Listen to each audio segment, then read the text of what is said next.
Alright, today we have a really nice free Lightroom preset named Velvia Film. We're going to take a look at that. Then we're going to jump into the Creative Flow, play around with some professional Lightroom presets and profiles. Let's check out our raw file. ISO 117mm and a 5-second exposure. We get that nice smooth waterfall. Now we can check out our free preset. Here's before and here's after. Before and after. I'll put a link down below so you can download and try. Alright, now we're going to go to the Creative Flow. We got all our presets here and we're going to take a look at the profiles one moment. Let's go down to the film emulation folders. Fuji inspired, and here we have the Velvia. Now this film is for landscapes, really bold color.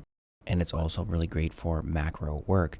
Now if we go down to the Velvia Film, you get that faded effect, and that's what I'm going for. If you give that a click, you get an adjustable preset, so you can always take it up this way. I'll leave it right at 100, and we're going to go to the profile, and you can always use a profile on its own, but in this case we're going to just use them in tandem just to get a bit more color out of it here. So I'm going to go pretty high. Let's go 85, and there we go. The cool thing is you can always swap out any other profiles. You can always go for a cinematic, or any of the chroma fades work really nice. But in this case I'm really happy with the Velvia 100 film, and there we go. Really bold colors, but you also get that beautiful film fade. Let's take a look at before and after. Here's before and here's after.